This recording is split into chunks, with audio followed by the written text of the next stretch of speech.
Excellent. Cool. Welcome to the show. Subscribe, rate, review. Uh, Follow us on the Patreon, patreon.com/Reza Riffs 61. It's going to be great. We got a great show. Guys, I also subscribe, rate, and review on Apple Podcasts. If you like the show, give us a review. Tell us how great it is. If you don't like the show, give us a review. Tell us how bad it is. Show me signs on how to improve.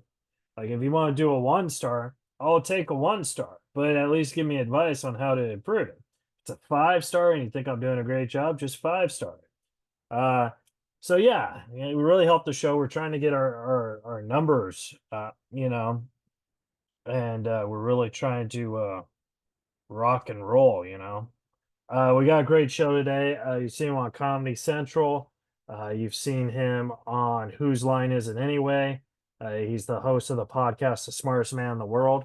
The great Greg Proops is going to be here via Zoom. So it's going to be great. And if you're here for Greg, thank you. If you're not here for Greg and you're just here because you're a rifter, enjoy the show. Follow Greg. It's going to be awesome. All right, guys. Enjoy Reza Riffs with Greg Proops coming up. From Hollywood, California, welcome to Reza Riffs with your host, Keith Reza. Hey, Greg. Hello, Keith. How are you? Good, how are you? Doing good. How's the cut? Is it better? Well, Holy Lord. 7 stitches. Wow. Dude, what happened? Were you escaping an axe murderer or what happened? Exactly. You should see the other guy. Right? Oh my God. I'm really sorry to hear that, buddy. Well, thank you. I apologize for canceling, but it was a bad day. Oh no worries. I appreciate you taking time to help me out as a comic. So I really do appreciate that. Sure. I know there's so many podcasts now, it's kind of hard to help everyone, you know? Right. Yeah. So do you feel podcasting has helped comedy? Like, because in the olden days, like in the 90s or in the 80s, they didn't have this type of, you know what I mean? This type of platform to knowledge and get, you know what I mean? Get in people's heads and stuff. I think it's gone through cycles. I mean, I remember podcasting in the early 2000s when you had to basically download it to an MP3 device. Yeah. Nobody really knew what it was. And I was working with Melissa Rivers, Joan Rivers' daughter at the time. And I remember doing her podcast in the early 2000s and going like, what's a podcast, Yeah. And then I did one on Audible for years that nobody listened to when Audible was overfunded and was hiring different talent. Jimmy Pardo in LA really started it, I think, first. I don't know, people say different people, but I think Jimmy really was going before anyone else. And then Jimmy's producers, Matt and Ryan, asked me to do a podcast in like 2010. Yeah. And so at first I thought, oh, I'll just do it every month or two. I didn't really understand. And then that, I think maybe I'm biased. I think from 2010 to the next, till the end of Obama really was kind of the sweetest spot. Yeah. Everybody was really devoted to different podcasts. Mark Maron's was really swinging, and it was a little male for me. There was a lot of men. I refused to interview people on mine because everyone else was interviewing people on theirs, so I didn't really do. And then now I think that, to be honest, the field is a little. I don't want to sound like I'm not the old bitter guy. I still have 2 podcasts, but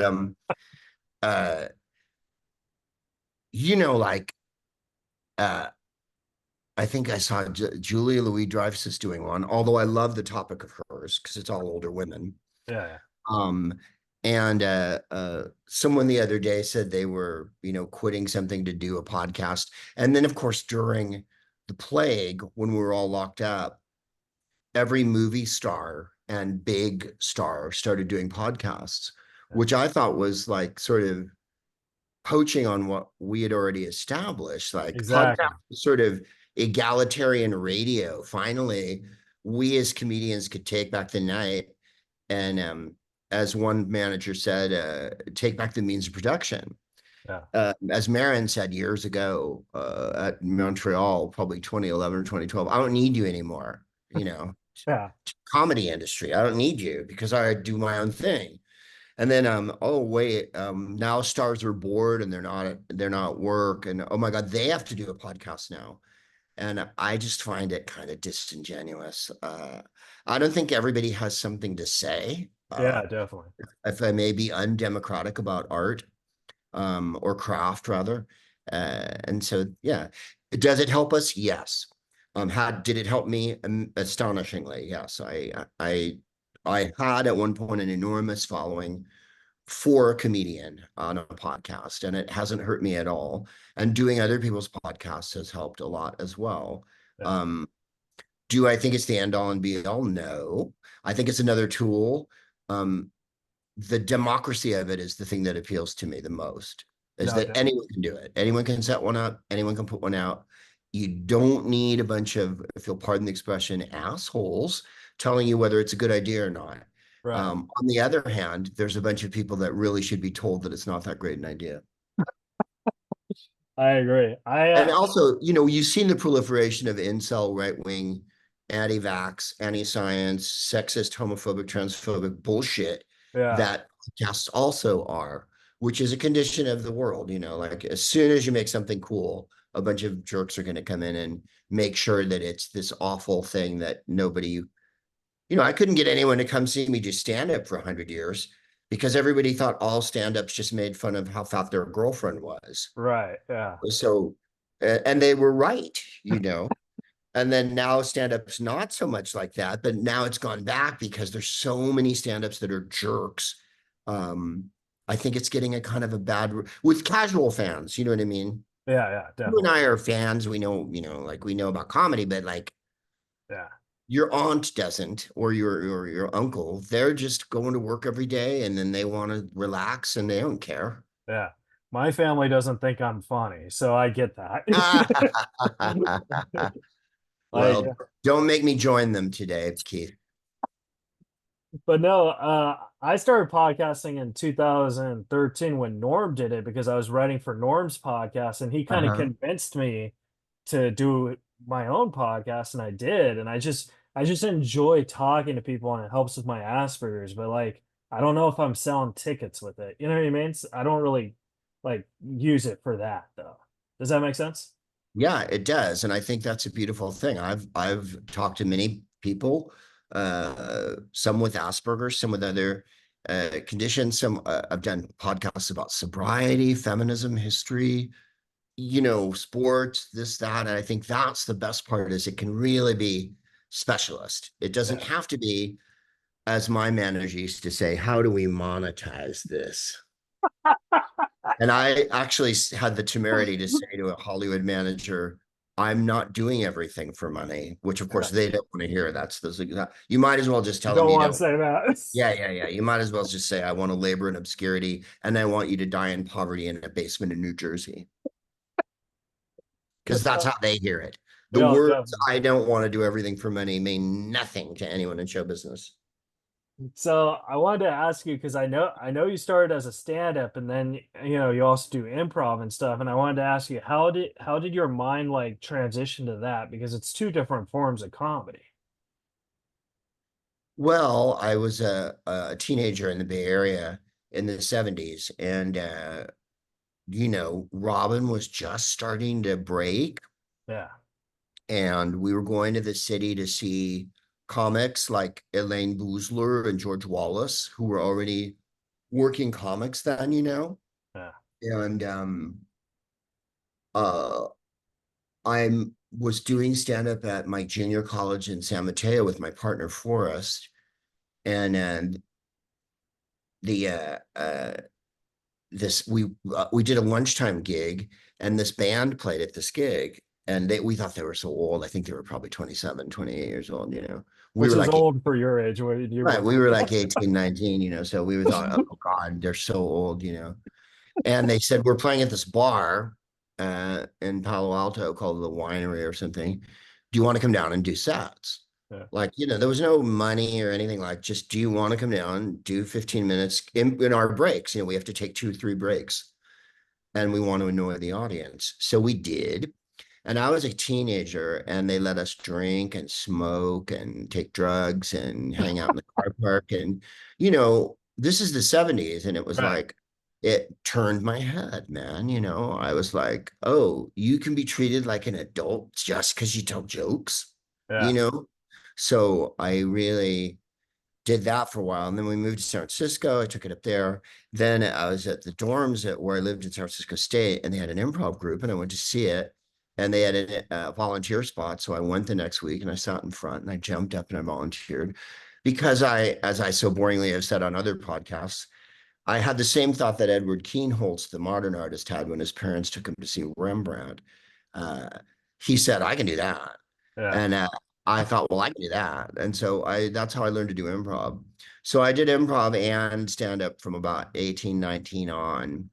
And then was in a group with Mike McShane, who you may remember from the English Who's On Is It Anyway. Yeah. And then I started doing stand up again when our group broke up. So I'd kind of done both. Yeah. I find that one informs the other, Keith, Really? that now, like the last 2 albums I made, and I'm making one now. I'm making one. I'm trying to edit it, but I'm being really lazy about it. The last 3 or 4 albums that I've recorded, I haven't written the material out the way I would have. In 2018, I did an album called The Resistance in the middle of when Orange 45 was president.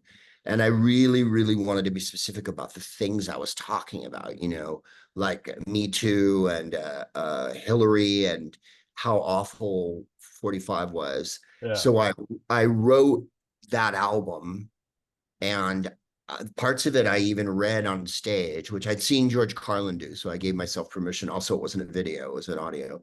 So I hadn't memorized some of the Hillary things I had. So I said to the audience, I'm going to read these.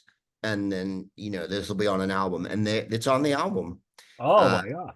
and then I quit doing that and I just started improvising the album. So the last album I did, French Drug Deal, and the one before that, In the City, are completely improvised.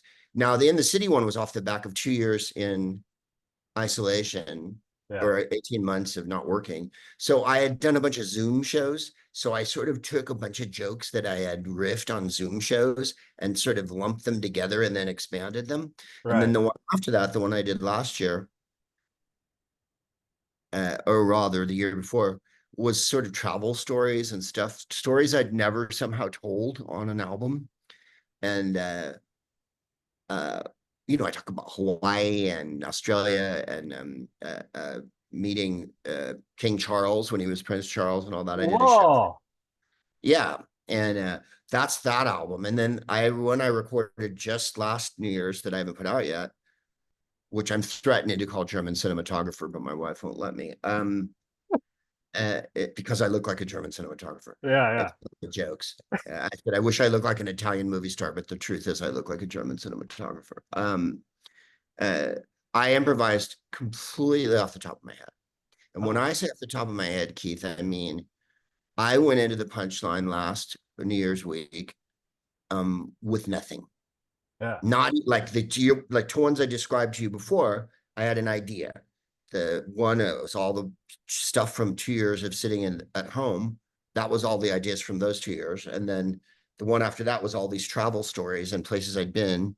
So I kind of had a hook. And then this one, I literally looked at a blank piece of fucking paper. Yeah. And my wife said, just trust, do it. And so I did. And I think it came out really good. I mean, I'll put it out probably in the next couple months. Oh my God. That's so amazing. I've And never. so I can do both, but like Yeah. it requires, of course, concentration. And when I say I improvise it, like the first night I did all my ideas.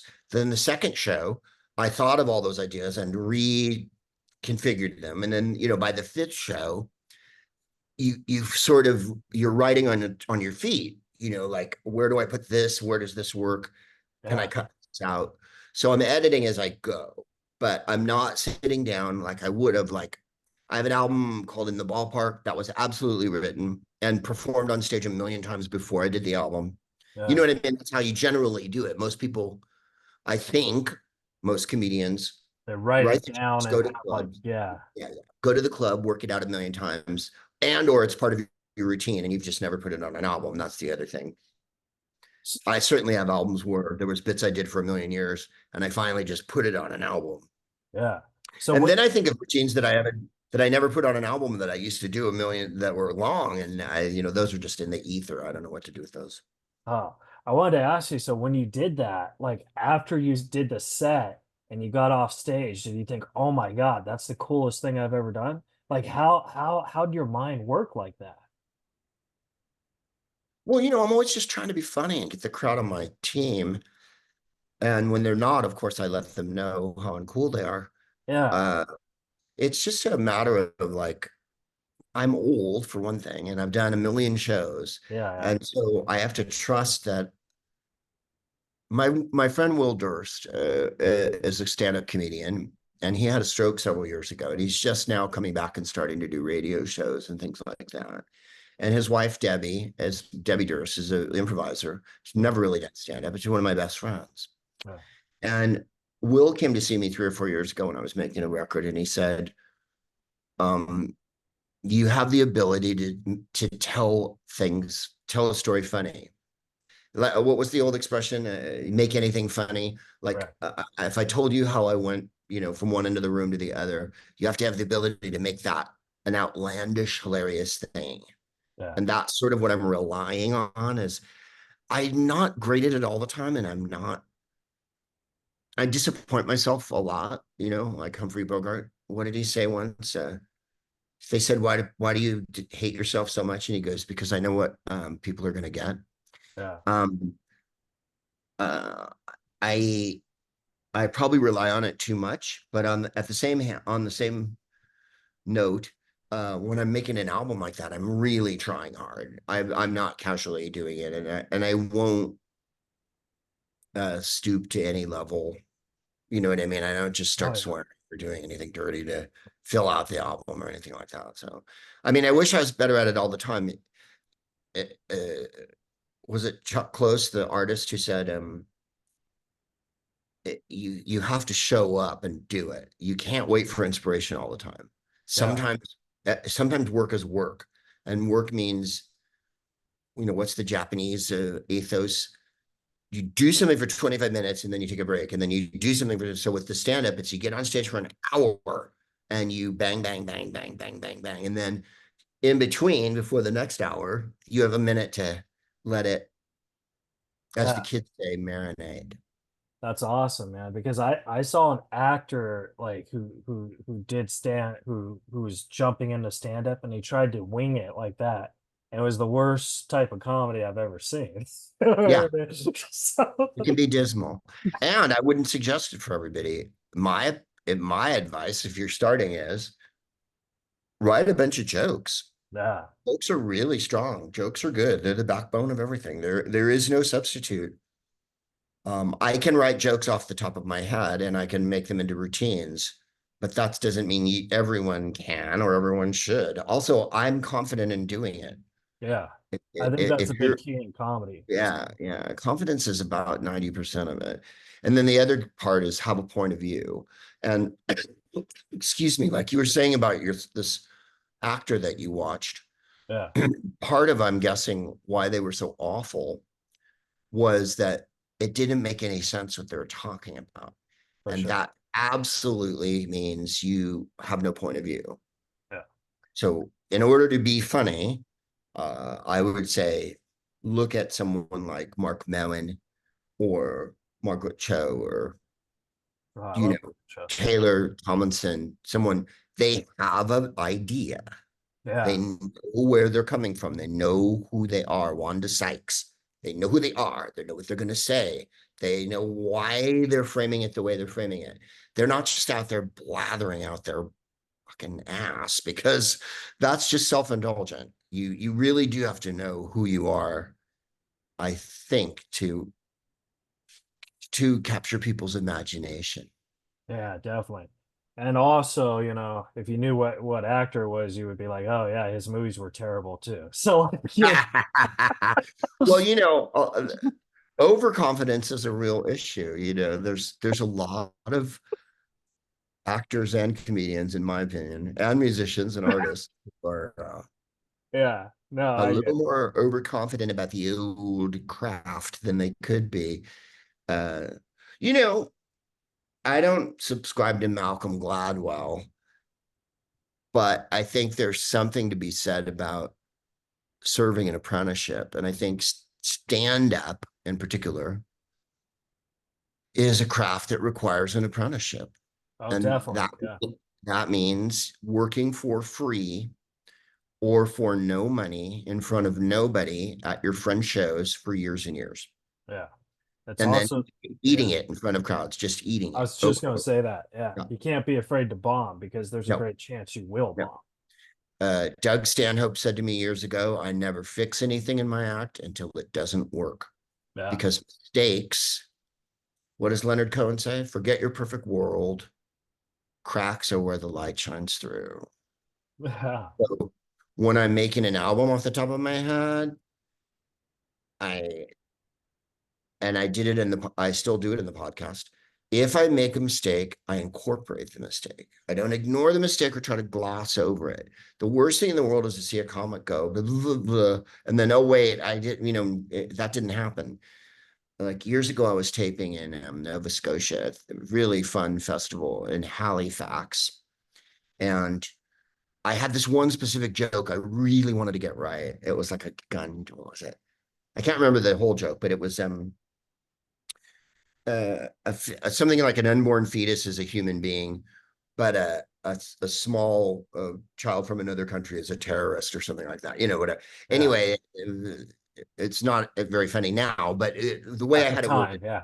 yeah, it required and I blew the wording.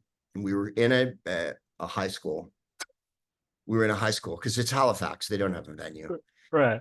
And fantastically, I said, we're shooting in a high school, which means a great deal of very different thing in Canada than it does in America. Yeah. We're in a high school shooting. Um, and I stopped and I said to the audience, I got the wording wrong on that. I'm going to do it again. And Yeah. I did it again and I got the wording wrong again. And then I said, I'm going to do it again. They're going to edit it. It's a TV show. And the third time I got it right and the audience went bananas. Oh And my it's God. the confidence of no, I wouldn't have been able to do that in my 20s. It's knowing that you're making a TV show. They're going to cut out the two takes that didn't work. And I pause, stop, reset, go so that they can have a place to start. Yeah. So, you know, specificity is not a sin. I think a lot of comics could use a little more specificity in their act so that they know what they're talking about. No, When definitely. people Yeah. go, hey, remember when there was a thing and you did a thing and you went to the club and there was a dude and it's like, I don't need a general wash of your vague memories. Right. I want you to go Richard Pryor on me, George Carlin. George Carlin would never be vague. Ever, Yeah. ever, ever, ever, ever, ever, ever, not once make a vagary on stage. He did not speak in vagaries. He spoke in specific corporeal material things that he thought of, that he put together in a structural. I think Carlin in some ways is the greatest structuralist of all. Oh yeah, definitely.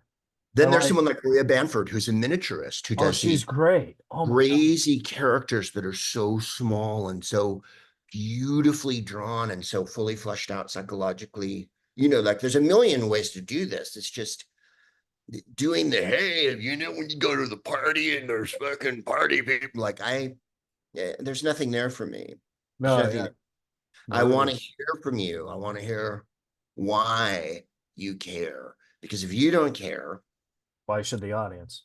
yeah. I mean, I always boringly say, like, I've been a stand-up 1,000 years, although I'm not in clubs much anymore. Uh, I see you sometimes do the San Jose Improv, like on New Year's and stuff. that's a San Francisco punchline. I haven't done the San Jose Improv in ages, Oh, although really? Okay. I always like the San Jose Improv. I think it's a great room and a beautiful theater with an Yeah. upstairs, downstairs, and lovely food and a bar and everything. It's a really good atmosphere for comedy. I did a show there with Taylor years ago, and she was just, I knew she was going to be a big star because she was all business. Yeah, definitely. No drinking, no distractions. She did her set. Her set was beautifully put together. And in between sets, she looked at her work. Oh, that's awesome. That's Yeah. what she did. She did not drink. She did not get high. She did not goof. She was not there as a prince to funk around. So do you like that with your openers where like they put in that work like that? Like, you know what I mean? Because you said you like a lot of female openers with you and you like to mentor them like that. So is that something you I for the last 3 or 4 years I was playing in clubs, only had, as much as I could, get clubs to do it, women opening for me, yeah. because I figured there's a lot of male energy if there's 3 male comics. Some clubs would actually say to me, well, we can't find 2 women. You're Two like, well, two you're women, not yeah. trying very hard, are you? Yeah. Like you'd be in, oh, I don't know, Seattle or LA or, you know, Yeah. a lot of times it depended on who was running the club and where their proclivities lie, as it were. But I feel like there's way too much male energy with 3 male comics. Yeah. So I always tried to have women on. And I still do. When I play the punch, it's always women. Yeah. Nice. And then I wanted to ask you, like, because like on stand up, you kind of have to rely on your jokes and you have to trust the audience. But in improv, you kind of have to trust the person you're improving with, and you don't have to really rely on the jokes. You just have to rely on the trust, right? It's like ping pong. I think so, but also, I think the best improv is when you're not editing, when you're free falling a little bit. Like in the podcast, when I'm improvising, I really would try to just go headlong into an idea till I almost forgot what I was talking about. And then I'd have to force myself to remember what I was talking about and bring it back to that.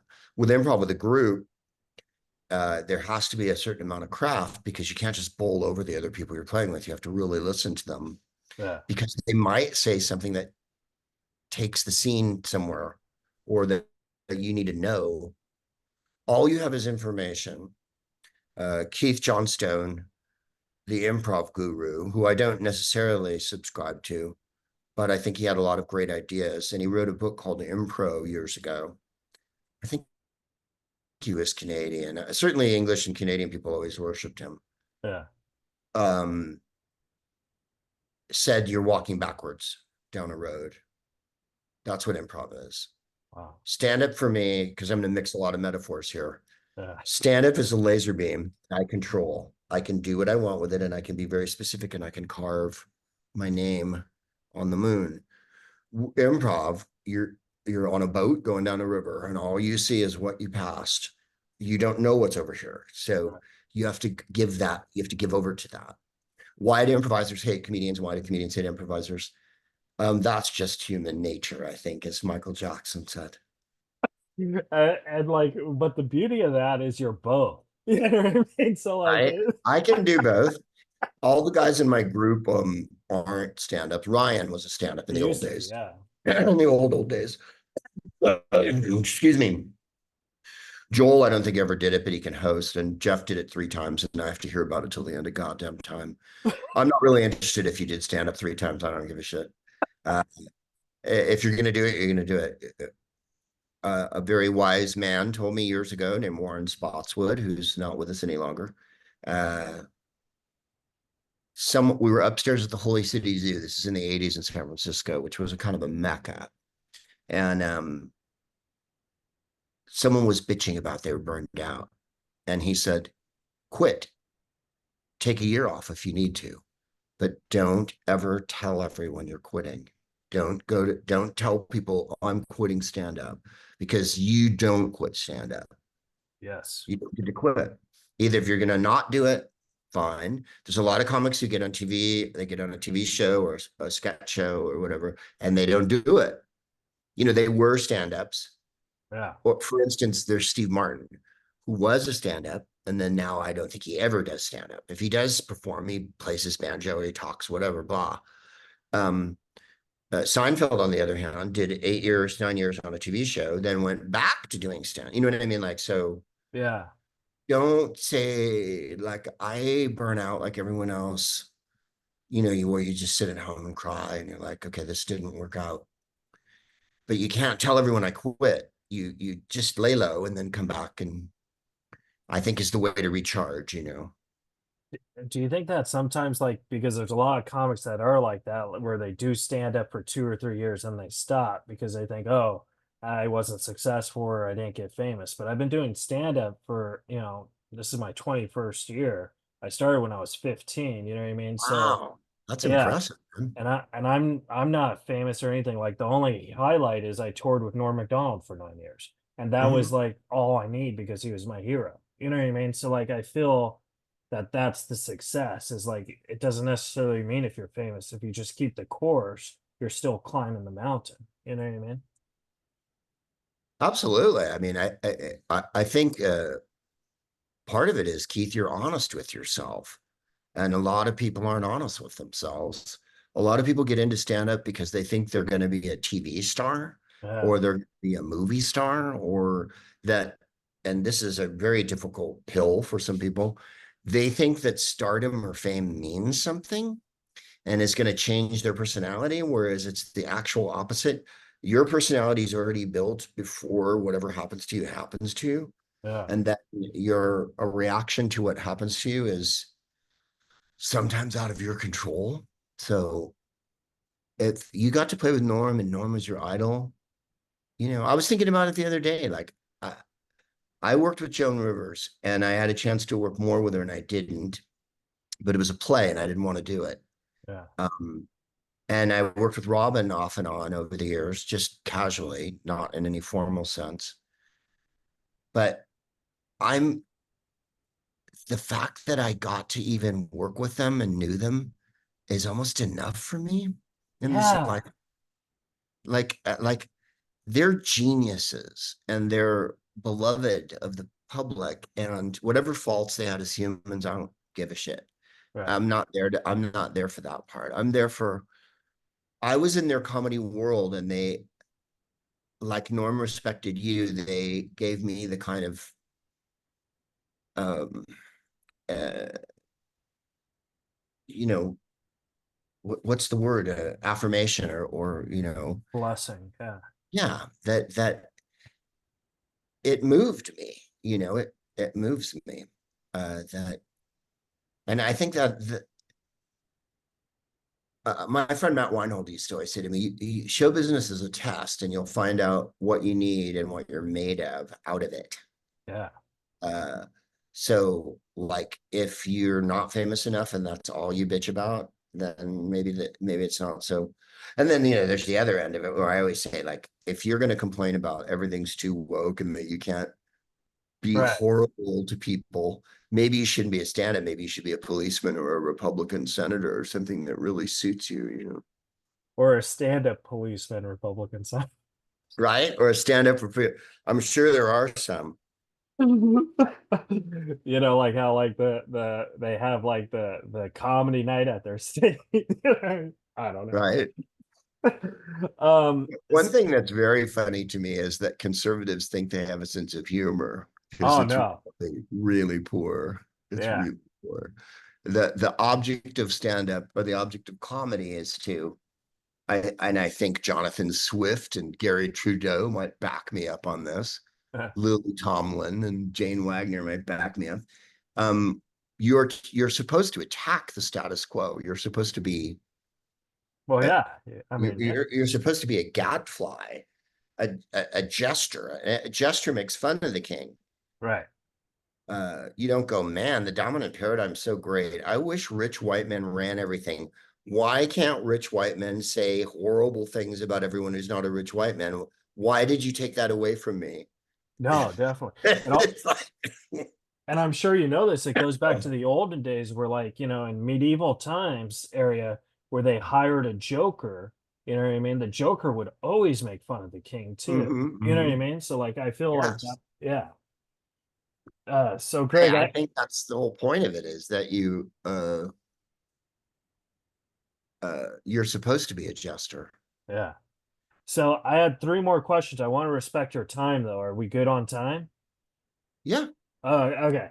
And so this question is a little hacky. I do apologize because I hate when people ask like questions like this. But when you did Nightmare on the Oh, I Nightmare love Before nightmare questions. Christmas. Oh, are you there? Nightmare Before Christmas. Did you ever meet William Hickey? And if so, do you have any cool stories with him? No, and that's a really good question. It's not hacky at all. Okay. I only, when I worked on Nightmare, I worked with Henry Selick, the director, and Danny Elfman, excuse me, and Danny Elfman, who composed it and sang the part of Jack Skellington. Yeah. Chris Sarandon did the voice for Jack Skellington, who I've met subsequent to that, and I've is an acquaintance of mine, and I've done his podcast, which is all about cooking fantastically and food, because he grew up in a Greek diner as a waiter. Chris Sarandon is a beautiful, good-looking actor. Yeah. And William Hickey wasn't there, or neither was Glenn Shaddix. We worked with the chorus, almost all the monsters. That's who I worked with. So, did I meet Catherine O'Hara? Yes, I worked with her on Who's Line, and I've worked with her at the live show. We do a live show of Nightmare. Yeah. We've done it every year since like 2015. We're in London this year at Christmas time. So I know Ken Page and I know Catherine, but only from doing the live show with them, not when we made the movie in 1992. Like sure. However, my wife and I are always talking about William Hickey and how great he is and He's how wonderful great, he is. isn't he? Oh my God. Yeah. Believe it or not, the name of his character in the movie is Dr. Finkelstein. Yeah. Nobody calls him that. They call him the doctor a lot. He gets called the doctor, but he's never called Dr. Finkelstein, which is a hilarious joke. And I think the things that make oh my God, I'm blanking on the woman. There's a woman who wrote the screenplay, who also I never met. Yeah. Part of what makes Nightmare awesome and makes it so popular still, because it wasn't popular when it came out. It kind of tanked. Right. It was considered pretty edgy for Disney in 1992. It was really gothy, and there's death in it, and dead people and graveyards and shit like that. And that wasn't very much on brand for them then. The edgiest thing they'd done up till then was like the Black Hole or whatever. If you remember that movie. I was going to say Shell. Pete's Dragon. Oh, Pete's Dragon, right? Was is that there's no rapping in it. Yeah. There's no hip hop. And by that, I mean, nobody does a breakdance in the middle of the movie or anything. There's no slang in it. Nobody says any 90s thing. No one says gnarly or anything like that, or, whoa. Yeah. William Hickey's character says things like, he goes, "Doctor, I need to borrow some equipment for an experiment." And he goes, "Whatever for, my boy?" And then what's the other one? "How perfectly marvelous." And then when he says, "I need you to make these reindeer," he goes, "Their construction should be exceedingly simple." So they speak like it's the 30s, like it's a old fashioned, right? They live in this nether world, but nobody goes, "Oh, fuck, dude, I wish I was doing," like none of that. Everyone speaks in a very, I think I have the line, "Nice work, Bone Daddy." Yeah. And that's as hip as it gets. And that's because they're musicians. They get to say that. The musicians can say Bone Daddy, but everyone else, like, there's nothing to date it. In other words, you could have made that movie in almost any decade because, there's a snowmobile. And I don't know, you see televisions maybe at one point. Yeah. But like when they're announcing what's happening, it's like clearly on the radio. And then there's a police driving around with loudspeakers. And when they attack at the end, it's like with this World War II era guns, like it's really corny in that sense. And I think that's really helps people stay with that movie. If it had, if you watch an 80s movie like Johnny Dangerously or something, in the middle of that movie, which is supposed to be a period piece, someone does a breakdance. And I have nothing against breakdancing or hip hop. I love it. I'm just saying, it dates things, you know. Oh yeah. It makes things look dated. It dates you to the year that it was made. Like if you watch Robert Redford's Great Gatsby or Warren Beatty's Bonnie and Clyde or whatever, you can tell what decade that movie was made in. You know, Oh like yeah, definitely. they can't not be locked into the 60s or locked into the 70s. And I think Nightmare has the advantage of. So I think William Hickey's bloody marvelous in the movie. Joel worked with him on a picture. I think he's in what's Joel's movie? That certain, not certain summer, One Crazy Summer. One Crazy Summer. Yeah. Yeah, and Bill Hickey was in that, and he said he was really weird and entertaining and fun, and that he, yeah, I mean, I think he's marvelous. He strikes me as the guy where, because like I like guys who don't know they're funny. You know what I mean? Yeah. So like, Poisoned again, Sally. I'm ready to let you out if you yeah, were. Nothing says what is it? I thought you liked Wormswood. yeah. But I Yeah. also think like that's also like something a lot of people don't know because when you do voices and stuff, I don't know where you recorded it, but I think people are under illusion just because you did something with them, they meet everyone they work with. You know what I mean? Yeah, I do. Yeah. Uh, we Henry was in charge of the dialogue, and Danny was in charge of the music. And Henry would say, and I don't know that you could ever work this way now. I don't know that people still do. He would say to me, Greg, I need you to do the devil. So come back tomorrow and have a devil. Yeah. That was how it worked. And so I went home to my wife and I said, well, I don't know what to do for the devil. And then I thought, well, don't do the one everyone does, right? Like the Mercedes McCambridge from The Exorcist, Yeah. Tim Curry from Legend, Oh yeah. Holy Lord. Tim Curry from Legend. I said, so there's a British actor from the 40s and 50s and 60s named George Saunders, and George Saunders is Shere Khan the tiger in the original Jungle Book, the 60s one, the Disney one. And George Saunders looked like this. So I must continue my search for helpless little lad. Right? He's very refined No, definitely. and evil. He takes the snake, and if you've ever seen the old one, and he chokes the snake and says, are you hiding something in your clothes? Right? And so I said to my wife, I'm going to do George Saunders. That's my devil. Yeah. So the line is, what is it? It starts with a pox. And then I say, a pox, had life, pox. Oh, that's awesome. So I just stole George Sanders' timbre, and then they phase it on the movie. So when he actually does speak, he sort of speaks like this. Yeah. Harder life for the pox. And they were like, oh, that's really good. And then the saxophone player have two lines. Nice work, Bone Daddy. And he's been up there all night. He hasn't been home all night. Yeah. When the mayor goes to visit him, and the mayor comes down and goes, where's Jack? And the band's asleep on Jack's porch. Right. And the sax player goes, he hasn't been home all night. So Henry goes, I want you to be the sax player. And I knew that I had to do Nice Work, Bone Daddy. And of course, the way to do that one is a hipster, right? So you go, nice work, Bone Daddy, right? Yeah. And he goes, And I go, all right, Henry, let me lay this on you. I'm going to do Lawrence Welk. And Lawrence Welk was a band leader from, again, the old days, World War II. But he still had a TV show when I was a kid, and my parents loved it. Everybody hated it. It was really square. All these white people. Yeah. And they took the swing out of jazz. Like that was the show. And they were very peppy, and they did standards, but it was corny. And they wore like pastel colors, and it was really.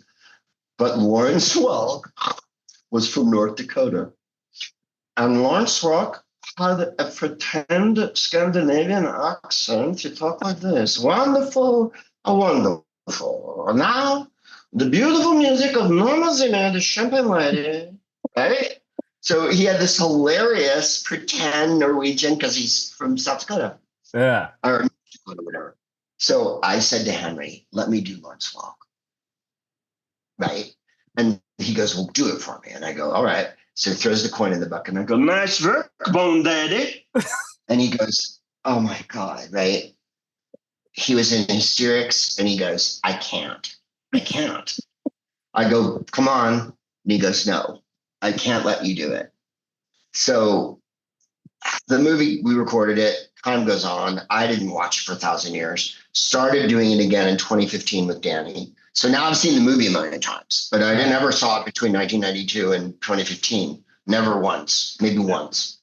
I never watched it. I never cared. I was in it, so I was like, oh, no. I mean, I listened to the soundtrack every once in a while. Yeah, no. I get what you're saying. Yeah. Yeah, like the song "This Is Halloween" I put on all my Halloween mixtapes because I thought it was a great Halloween song. Anyway, in the movie, I go, nice work, Bone Daddy, like that. Yeah. Very light. And then when he comes to the house and says, where's Jack? I go, he hadn't been home all night. And I forgot that I read it that way. It's the same character, and he let me do it. And that's in the movie. So, you told me, I mean, the band's in a lot of it. The band is also very what Aristotle would call the chorus, right? Yeah. The band serves as the chorus because the band is there at Jack's house. The band is there at every event. Every time the whole town's together, the band plays. You notice they're playing when they give out the awards at the beginning. They play at the end when they're there when Jack takes off on the sleigh. The band plays music. They're at the town meeting when they have to learn how to play Jingle Bells. Like when Sally throws herself off of the building, the band is there and they play her out. So she walks away to the band. They serve as like the main, in a way, like the character too. You know what I mean? Like they're always there. So like, yeah, they're not judgmental, but they're watching what's going on. And then when he says, "Can you learn to sing Jingle Bells?" You see inside the bass, and the head inside the bass goes, "And a one and a two." There's a monster living inside. So when we do it live, we have a specialty performer come out and play the violin, and three of the orchestra at sax, bass, and now I'm blanking on what the third instrument is, accordion, dress up like the band and come out and play so that they're on stage absolutely to the audience. They're the band with the hats and the thing and the that's awesome. And the other thing that Danny did, I think, if I'm not being too boring now, I know this was a way to make a question, is no, this is great. Our conductor, John Mountcherry, is a classically trained. He studied under Leonard Bernstein, the famous composer and conductor. He was a protege of Leonard Bernstein. He calls Leonard Bernstein Lenny when he tells stories about him. Lenny, the man who wrote West Side Story, he calls Lenny. And we were singing the opening song years ago at rehearsal. And we were rushing the shit out of it because it goes, boys and girls of every age, wouldn't you like to see something strange? Come with us and you will see. So we were singing it to us, boys and girls of every age. And he goes, da, da, da, da, you're singing too fast. Yeah. He goes, you're rushing the beat. He goes, this is a song that Danny wrote that's a Jewish song. And it goes like this.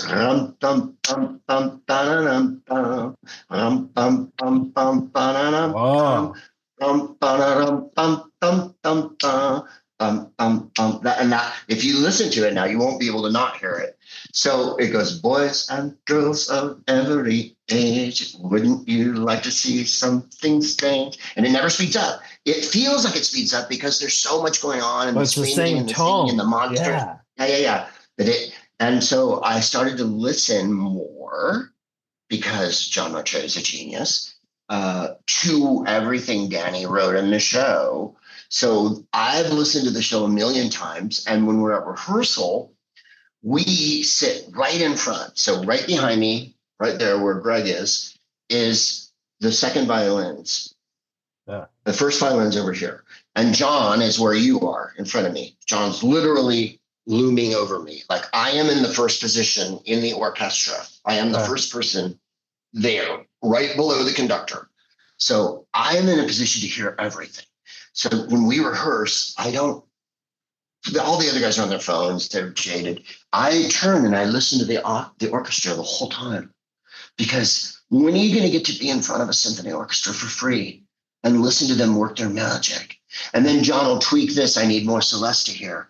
I need you to slow down over here. I need more woodwind here. You're dropping the beat over here. He'll tell people different and things I don't understand. All the Italian, allegro and, all the I don't understand classical terminology. And part of the music is like Shostakovich. Part of it is like Tchaikovsky. Part of it is klezmer. Yeah. The two big songs in the show, Sally's song, which everybody loves, right? And Fiona Apple's covered it, and everybody's covered it. And will we ever end up together? No, I think not. Right, like that. Yeah. It goes up.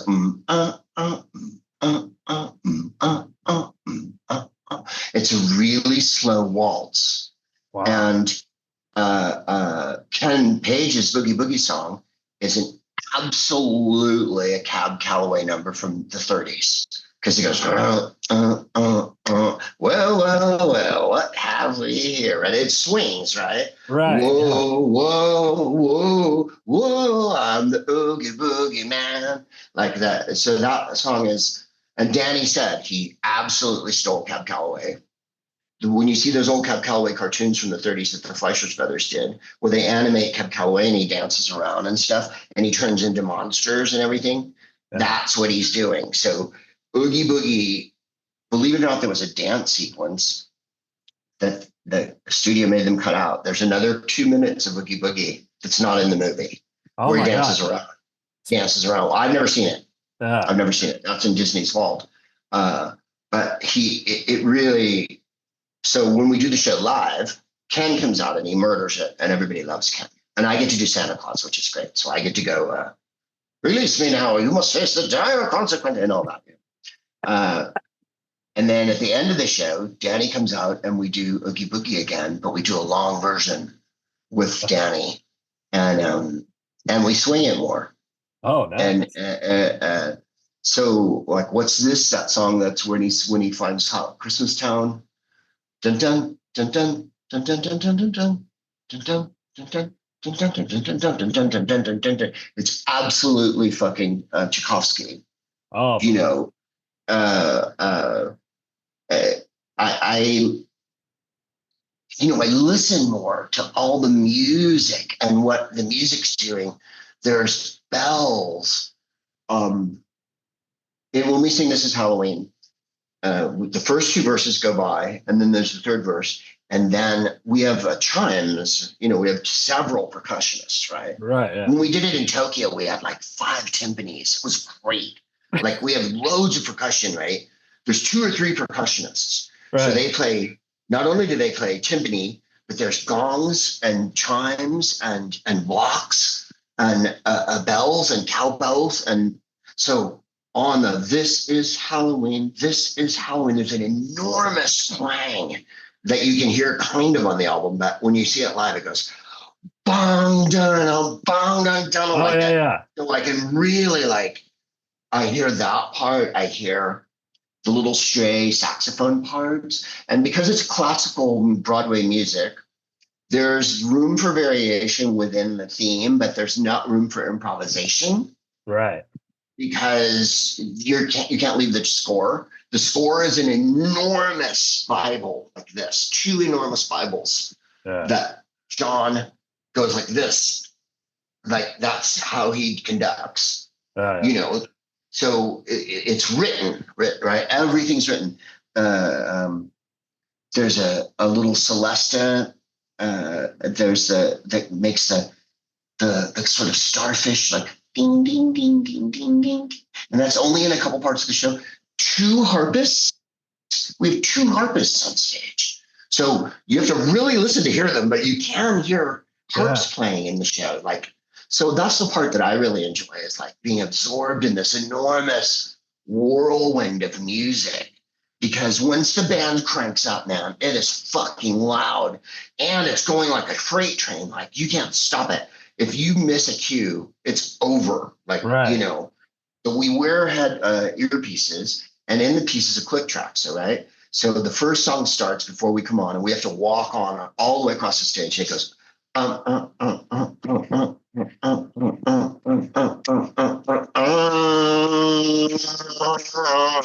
and so I'm like, and then we have to turn and hit our cue. So 2 years ago in London, I got up to do a solo. So I have a couple solo lines in Making Christmas, I think. And I just fucking fucked it in the ass, right? I didn't get it. And I got there for the second one. I made it to the second one. And John didn't say anything. Although John will say things after the show like, well, that was exciting, wasn't it? Right? He'll never go, you blew a cue. He'll just go, well, we got there in the end.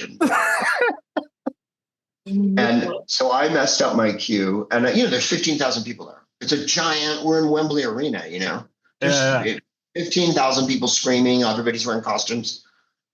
And I just, and then I finally, and Danny, I swear to you, blew his cue. Oh, which he God. never does. He's really a pro, but he's got a lot to sing. He sings, other than Boogie Woogie and Sally's song, Danny sings every song. Yeah. Even in Making Christmas, he comes in halfway through the song and starts singing with us. And what you don't know is he sings This Is Halloween with us, but he sings it on an offstage mic with us. So he's singing too. He's watching the monitor and he's singing along with us to give us more oomph, right? And I swear to you, he walked over to me and he's never done this. We're in the middle of the show and the orchestra is banging away. There's 100 pieces up there. There's pianos and there's drums and timpanis and cellos. And, we did the cue just, woo, there it goes. And he walked over to me and he put his arm on me and went, oh, God. And my wife actually took a picture at that moment. There's a picture of Danny holding me like this. And I go, I can't believe this is the one time we both fucked up and just looked at each other like, that's got to be the best Facebook picture. The audience, I don't even think noticed. You know what I mean? Like it's all going so fast. These enormous movie screens. You know what I mean? And there's a lot going on. So you're not going to really go like, oh, Greg blew his cue. And of course, my friends didn't. But Jennifer said, I saw when you did that. And that Danny came over and went, because Danny just, but as we like to say, it's a live show and things happen in a live show, even with the earpieces, even with the click track, even with all that. We're a live orchestra. We're a gigantic organic entity, 100 pieces in the orchestra, 5 singers, 20, 40 people in the chorus, 40 people in the chorus, plus Catherine, Ken, Danny, the trio. You know what I mean? Like there's a lot of pieces in this machine. And so it's really fun for me. I love doing improv. I love doing stand-up. I love podcasts, but Nightmare is like, my wife will tell you, I don't have any more fun doing anything than I do that bloody show. I laugh and laugh and laugh and laugh, and I love singing it. I'm not even a singer. I sing, but years ago I asked Danny, I didn't ask him why, but I said something to him like, thanks for having me back or something, or I was having him autograph the score. Like I have the score, right? I have the score, but it's not the score like John's. It's not the orchestral score. It's just Yeah. the sheet music. The orchestral score, I swear to you, is like a medieval book. Right. And I said, will you sign it for me? And he signed my score, which I've kept, of course. I keep all the memorabilia. Oh my God, Uh, that's cool. Did it say you're welcome for Catherine's, coming back? yeah, he did. He wrote, thank you for being part of it or whatever. He Oh my God. said, he said uh, that he remembered me from when we originally did it. And he said, I wanted your texture. Oh my God, that's awesome. That's the way he perceives the picture. There's a lot of people. I'm the least of his worries, but with the monsters, everybody has a different role they play with the monsters. Yeah. And Fletcher and Baraka and Angie are sight reading singers who do sessions and stuff. Angie's a jazz singer. Baraka and Fletcher do loads of animation and cartoons and background voices. And they have beautiful, beautiful, high pitched, perfect pitch. They can read sheet music. And Randall, who's also who plays the mayor, and in the movie he's the behemoth, and he's a couple of other. Randall is a jazz singer, and he can write sight read too. But Randall sings on here, right? And Baraka does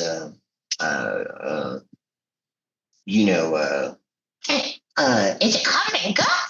Like she does the, and then I do all the, nice word, bone dead, and I do monstery, shrieky, screaming, and so there's a role for each of us, like within the way it sounds, and that's what Danny's such a genius at. Like, he didn't say like, I love your singing, Greg. Right. He went, I want your texture.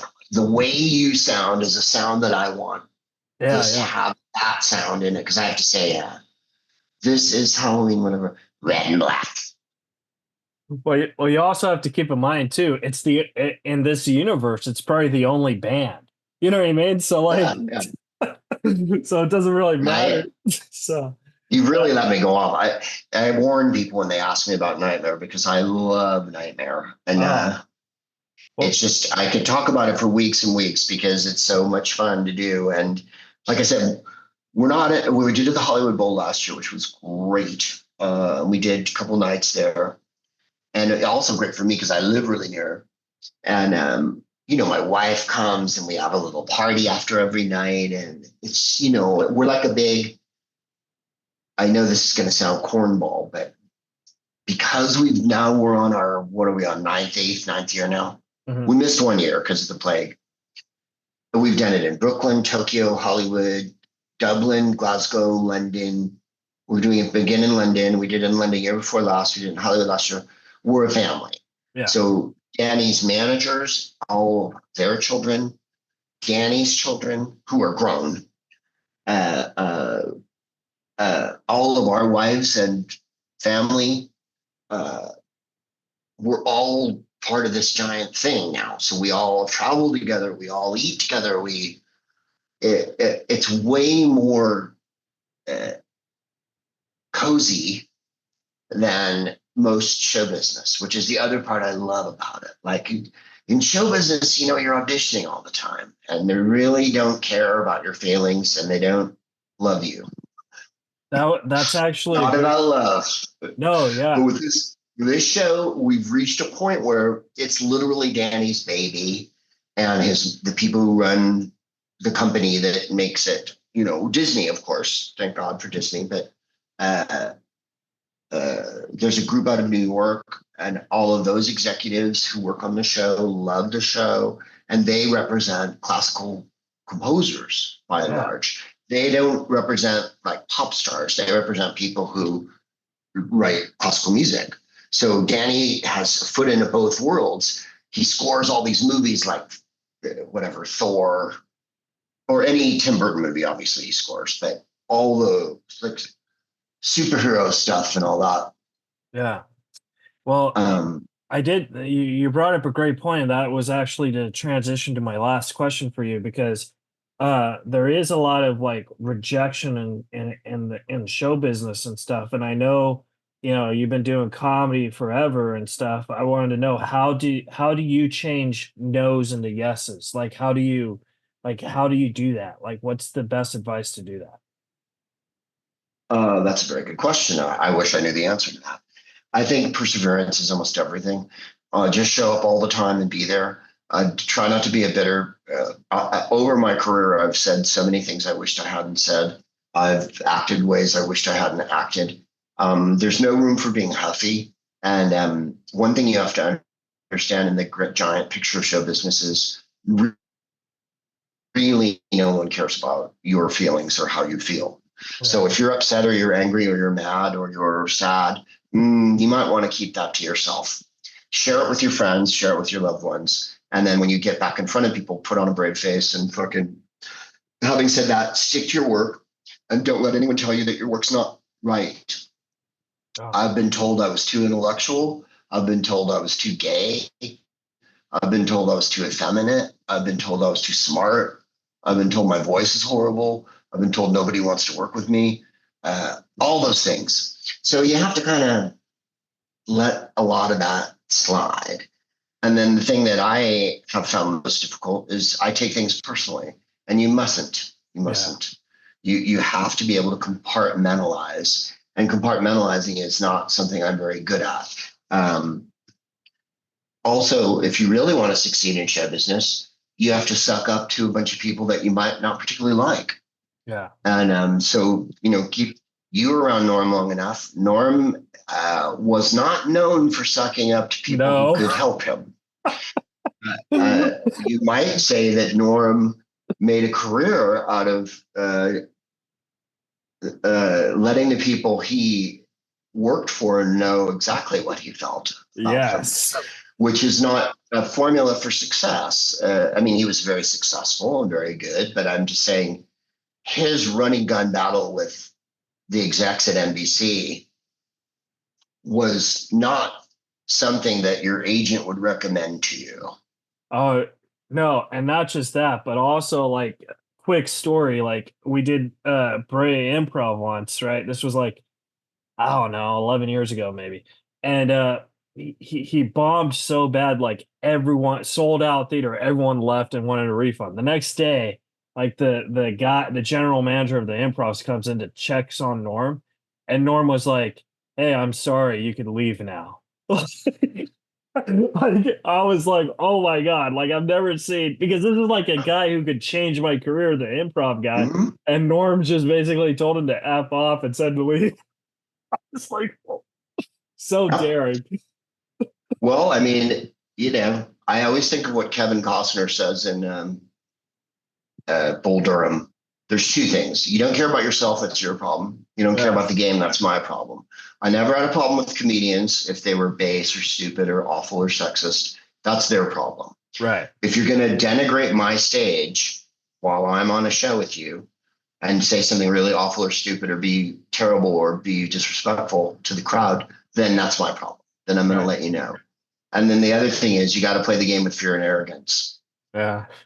And Norm played the game with fear and arrogance. He was absolutely right to tell the GM of the Improv to go away because the GM came back because the manager rang him and said in the middle of the night after the show and when I had to give 125 refunds. Yeah, definitely. 450 seat house. And the other 250 It was people didn't want more, their money Greg. back. It was Right. more. Okay, it was 350 refund. You know what I'm saying? Like, and so he looked at the bottom line on the spreadsheet for the night, and he saw that you guys, you made 25,000 at the bar, but oh my God, you lost, 8,000 at the door or whatever. Yeah. And that really cut into their profits. We're not a charity. And he thought he had to come down and say something to Norm. And Norm was like, you don't need to say shit to me. And I think that's beautiful. One, Norm knows what he's doing. He knows why he bombed. I'm sure the next night he didn't bomb. No, but I mean, it was pretty funny. I mean, there's a long story because that was just the first show. The second show, he did it on purpose. Like Right. They it was tanked a it. big, it was a big deal, Yeah. Greg. Yeah. But Well, there's that too, you know. You know the story of Richard Pryor Live at the Sunset Strip, that magnificent movie that he made. yeah, They shot it over the course of 4 nights. And the first night, it absolutely ate shit. yeah, And the producers of the movie and the director and everybody had a little meeting after. And they're like, Richard, what are you going to do? And he was high, you know. And he's like, you know, fuck you. And then the second and the third night is the movie. So the first night they taped and yeah, the same material didn't work. So, yeah. so it's real subjective. And like I'm sure when they came to him and went, what are you going to do? He went, fuck you. What am I going to do? I'm going to do the show good eventually. I love that Norm tanked it again. Yeah. Well, Greg, where can the folks at home follow I and gotta support go. you? GregProops.com. I got an album coming out. We hope you can buy my other albums there. The Smartest Man in the World podcast is still out, even though we don't do it as often as humanly possible. It's with my wife, Jennifer. The Greg Proops Film Club is there. And then, of course, Who's Live Anyway, where we got another week's worth of shows in the Northwest. And then we have a good time off, thank God, in July. We come back in mid-August. And then we'll play the East Coast and New York City, Florida, all that, Hawaii, the rest of the year. So you can come see us live. Well, thanks Thanks Greg. for your time, Keith, man. Oh, thank you. It was an honor just talking to you and becoming your friend. I appreciate it. I appreciate it. Good luck to you, pal. All right, guys, that was the interview. Subscribe, rate, review, and we'll see you guys next week on Reza Riffs.